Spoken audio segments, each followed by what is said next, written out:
Jadi kayak mintanya ngelakuin apa aja, anamnesis, TTV, pemeriksaan fisik. Berarti kalau nggak disuruh diagnosis, nggak perlu diagnosis kecuali ditanya gitu.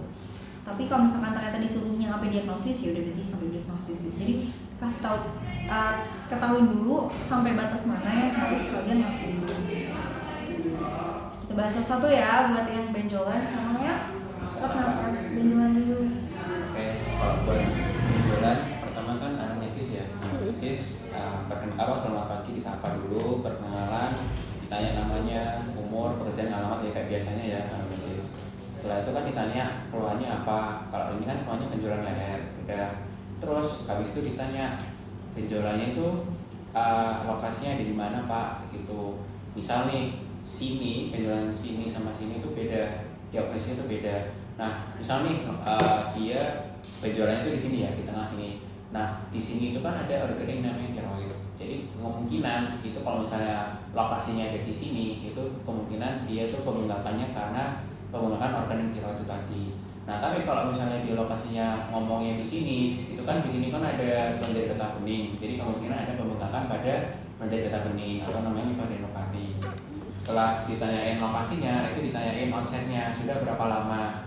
Benjolannya sudah berapa lama Bapak? Kayak gitu. Mungkin ya 1 hari yang lalu lah, berapa 6 hari yang lalu. Terus kalau misalnya kayak gitu ditanya juga spesifiknya. Jadi spesifiknya misalnya dia bilangnya 5 hari yang lalu. 5 hari yang lalu kan sekarang hari Sabtu, mungkin 5 hari yang lalu kan hari Senin. Terus ditanya, berarti benjolan ini dimulai hari Senin ya Bapak? Kayak gitu. Itu buat basa-basi aja lah gitu.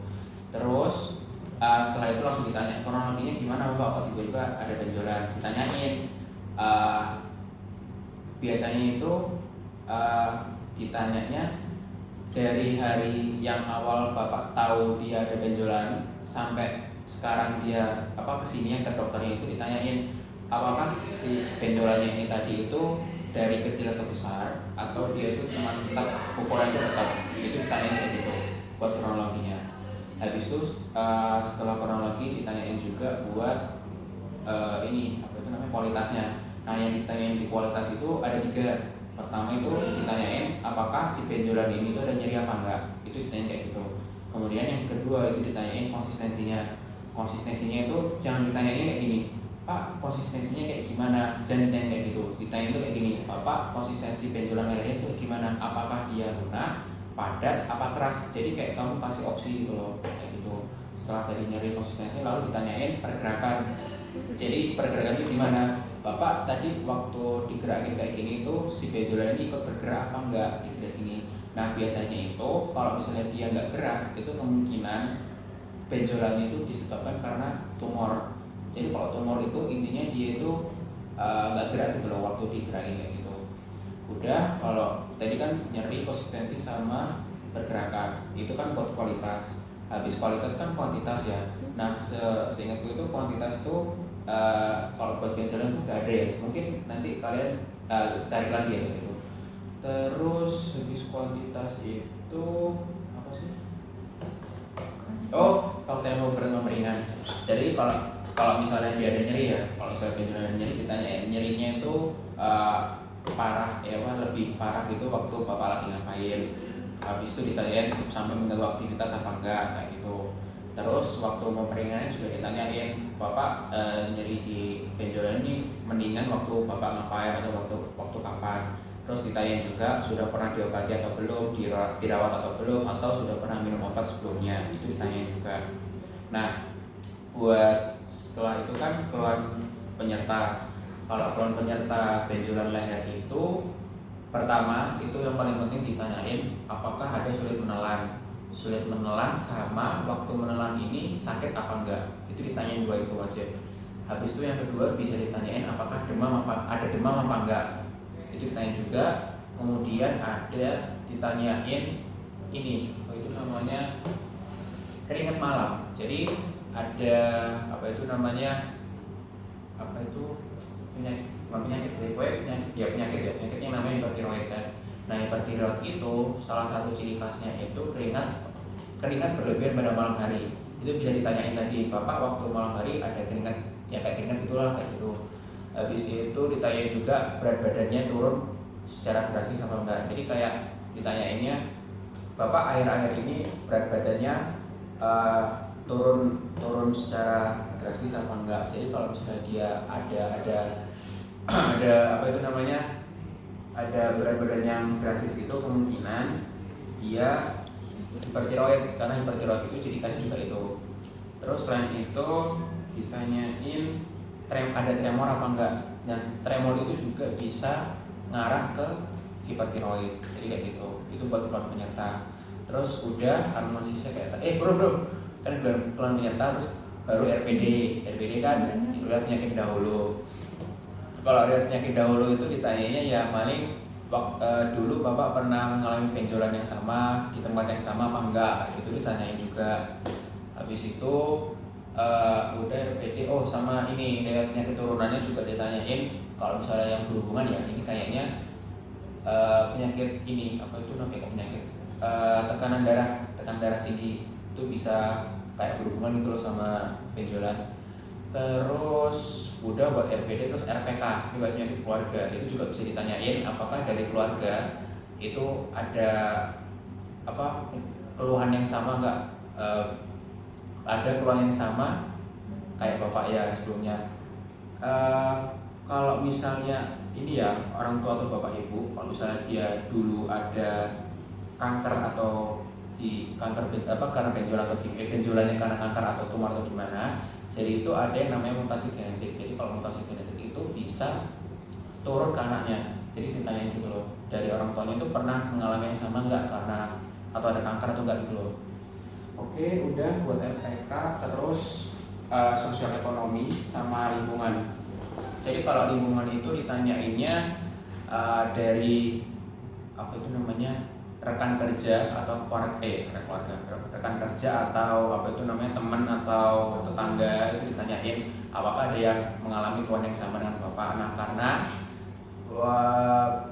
penyebab benjolan itu ada yang disebabin karena infeksi.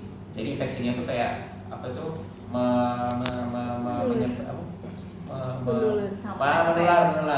Itu contohnya itu TB nifadenitis itu bisa menular. Itu makanya ditanya kayak gitu. Terus kalau buat kebiasaannya yang berhubungan dengan benjolan itu ditanyainnya bapak merokok apa enggak sama alkohol, atau enggak kalau mau lebih spesifik lagi ditanyain merokoknya per hari berapa batang, atau kalau alkohol berapa botol sehari, itu ditanyain juga gitu juga. Oke, udah buat anamnesis yang berhubungan itu doang. Habis anamnesisnya kalian TTV. Sebelum TTV kalian lihat dulu keadaan umum dari pasiennya, sinyal surveinya kayak gimana, kompos medis apa gimana kayak gitu. Baru kalian TTV. TTV-nya kan ya sesuai yang kayak kemarin itu. Kalau ada beberapa dokter itu kalau misalnya ada yang baik ada yang kurang gitu loh. Kalau misalnya yang baik itu kalian udah ngelakuin dikit itu langsung dikasih tahu itunya berapa. Cuman kalau misalnya beberapa dokter yang kalian harus ngelakuin sampai benar-benar ngelakuin gitu loh, itu baru dikasih tahu hasilnya. Atau enggak kalian kalau misalnya nggak dikasih tahu, kalian minta aja nggak apa-apa. Habis itu udah TTV baru. Nah, ini tambahannya itu pemeriksaan fisik. Nah, pemeriksaan fisiknya itu sesuai dengan keluhan pasien. Jadi kalau misalnya keluhannya tidak ada di benjolan, berarti kalian pemeriksaan fisiknya ada di kepler, kepala leher. Nah, tapi kan ini kan benjolan leher ya, kan cuma di leher doang. Jadi kalau pemeriksaan kepala lehernya itu mungkin lebih spesifiknya ke leher aja. Jadi kepalanya itu cuman secara garis besar aja, jadi nggak perlu terlalu spesifik lah kalau buatnya kepala. Jadi yang lebih diprioritasin itu yang leher aja. Kalau misalnya keluhannya itu benjolan leher gitu. Udah sih kalau dari itu. Nah, tadi kan banyak kalian notice nggak banyak ngomongin hipertiroid. Nah, jadi kalau misalkan kalian bingung kenapa sih dia bisa bikin keringetan, tremor, terus penurunan berat badan juga bisa. Itu karena tiroid itu fungsinya untuk ngatur metabolisme. Jadi kalau misalkan dia hipertiroid, berarti nanti metabolisme kita akan berjalan lebih cepat daripada biasanya. Jadi kalau misalkan metabolisme lebih cepat, ada kemungkinan kan hasil akhirnya lebih cepat, banyak kan, jadi keringetan. Terus habis itu karena hasil yang keluar lebih banyak, dia bisa berat badannya turun drastis dalam waktu yang cepat. Terus akhirnya bisa juga tremor karena saking teraktivasi saraf-sarafnya itu bisa sampai dia tremor gitu. Jadi kenapa kita nanyain beberapa hal tersebut gitu. Terus aku bahas yang sesek ya. Jadi kalau yang sesek nafas itu sama sih sebenarnya, awalnya sama, cuman yang diperhatiin kalau di sesek itu dari kronologinya. Jadi dari kronologinya pertama dia apa ya, seseknya tuh mendadak tiba-tiba langsung sesek banget, atau kayak oh ternyata tuh dia udah ngalamin dari lama tapi makin lama makin parah, itu juga bisa ditanyain. Atau misalkan udah diceritain ini sama bapaknya, nah kalian bisa menyimpulkan kan dari situ apakah dia mendadak atau dia bertahap, makin lama makin parah gitu. Terus bisa juga ditanyain kayak nyerinya itu nyeri seseknya itu terus menerusnya sesek, atau dia kayak kadang sesek kadang hilang, kadang sesek kadang hilang, itu juga bisa beda gitu kan. Nah terus kan ada faktor memperberat sama memperingan. Nah yang bisa memperberat sama memperingan itu salah satunya itu dari posisi. Jadi misalkan dia kalau tiduran dia lebih enakan, tapi kalau misalkan dia duduk kok sesek gitu. Jadi bisa ditanya mungkin dari posisinya tuh ada perubahan nggak kalau misalkan tiduran dan duduk gitu. Sama kalau yang memperingan itu juga misalkan nih kasus sesek itu kan bisa tadi ada, aku udah bilang nggak sih belum ya, ada asma kayak atau alergi, sama aspirasi itu kayak keselak, jadi ada benda asing yang masuk ke saluran pernafasan gitu.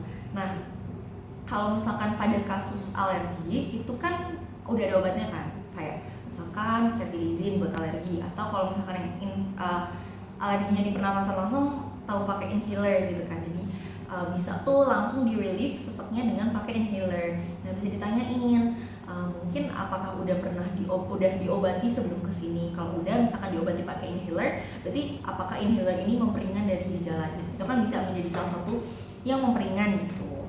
Nah kalau gejala lainnya itu yang bisa sama sih seperti biasanya, apakah ada demam, karena demam tuh kayak semua penyakit itu bisa karena infeksi. Nah kalau ada infeksi nggak selalu ada demam, tapi infeksi itu bisa menyebabkan demam, dan demam itu sesuatu yang kelihatan banget gitu loh, kayak oh demam berarti kemungkinan itu ada inflamasi di dalam tubuhnya gitu.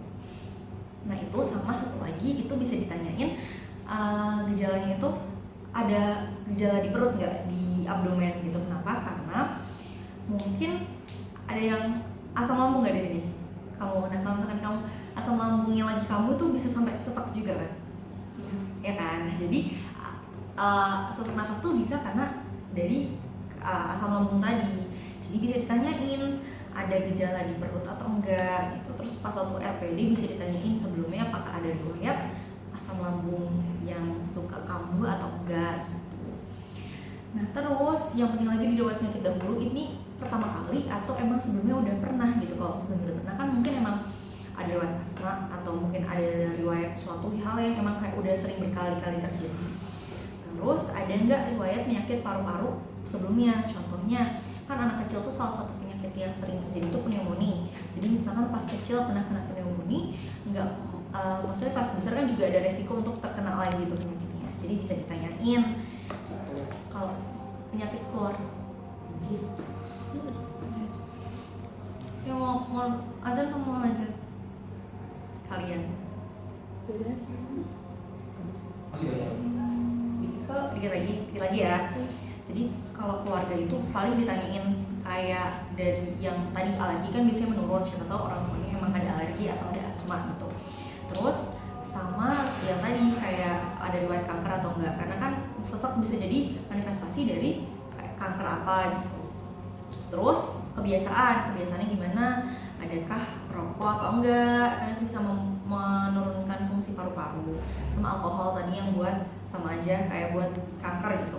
Sama lingkungan. Nah lingkungan itu kan kayak misalkan dia emang kerjanya di tempat yang beresiko kena asap banyak gitu kan, kemungkinan fungsi paru-paru atau fungsi pernafasan menurun kan lebih besar. Atau misalkan di sekitarnya itu ternyata teman-temannya juga pada sesek, pada batuk, berpilek, itu kan berarti emang itu suatu hal yang menular gitu. Jadi bisa kita balikan lagi kira-kira etiologi atau penyebabnya itu dari mana gitu. Kalau udah ya udah kita langsung TTV itu paling pada frekuensi pernafasan. Kalau sesek kan berarti dia akan berusaha mengkompensasi dengan nafasnya lebih banyak, itu bisa ada frekuensi pernafasannya lebih meningkat. Nah oh iya, jangan lupa buat setiap hasilnya nanti kalian pemeriksaan itu jangan lupa ditanyain ke dokternya hasil TTV, hasil nanti general surveinya kayak gimana, general survei kelihatannya gimana, nanti kalian periksa entah Kepler atau toraks, itu kalian tanyain setiap itu tuh hasilnya kayak gimana. Karena yang kan normal kan, tapi kalau misalkan yang tahu yang abnormalnya kan dokternya. Jadi biar kalian nanti lebih kebayang, oh ternyata ini kira-kira ke arah penyakit apa ya, itu tanyain ke dokternya hasilnya tuh kayak gimana gitu. Terus nanti paling kan pemeriksaannya ya udah jalan survei, kelihatannya gimana, lemes atau enggak, ada pucat atau enggak. Terus kalau udah kayak gitu bisa langsung memeriksakan ke toraks dari inspeksi, palpasi, perkusi, sama auskultasi gitu. Kurang lebih kayak gitu sih kalau infek. Jadi lebih ke urutannya aja, sama kira-kira itu ini penyakitnya tuh apa dari gejala-gejala yang seharusnya timbul pada orangnya kayak gitu. Yang mau ditanyain nggak? Biasanya apa ya keluarnya? Selain hipertiroid, selain asma, selain Biasanya aspirasi. Di limfa misalnya Kalau bisa gejala leher itu biasanya hipertiroid, hipotiroid. hipo jarang. Oh iya jarang, hipertiroiditis. Kayaknya 2 itu doang sih. Yang kalau ini ya, kalau sering kalau misalnya aku itu asma, kalau di aku ya, Kesel juga bisa. kesel bisa. Kalau di aku pas itu si dokternya ini ngomong waktu aku konsultasi kan dia pakai ini kan toraks kan, dibilang itu ada rongki basah. Nah rongki basah itu salah satu ciri ini pneumonia. Nah itu bisa, pokoknya cari penyakit yang umum lah pokoknya ya. Atau enggak kayak skenario yang satu tutor bikin kayak dibikin ciri khasnya apa gitu. Nah tapi selain yang dua, yang selain gejala sama sesak nafas itu, kalau di kita itu kemarin ada diare. Diare tuh aku nggak tahu keluar atau nggak, tapi kita kan belajar dari cutting kan. Cutting tuh ada keluar diare, jadi angkatan kita bukan diare. Tapi kita lupa apakah angkatan kita dapat diare atau enggak. Ya nggak sih? Ada yang dapat nggak? Ada. Aku tahunya yang mata, jadi dia itu mata merah. Matanya merah. Kalau mata merah itu paling konjungtivitis. Udah. Udah sih biasanya. Itu aja. Berarti pemeriksaan penunjangnya mata. Mata. Ya aja. yang mata ini. sebelah Mata keple, mata yang lihat keple, mata sama keple. mata yang sebelah itu juga bisa. Kalau bisa juga batuk pilek. Kalau batuk pilek kan berarti kalau pilek bisa dari hidungnya, sama ya kalau kalian rajin periksa toraksnya juga bisa. Karena kan pilek kan pernafasan juga, batuk juga gitu. Periksa berarti periksa bagian apa ya, tenggorokan sama toraks anterior. Jadi kayak di cocok-cocokin kalau misalkan gejala ini kira-kira aku periksanya kemana gitu. Kurang lebih kayak gitu sih OSCE 2 tuh.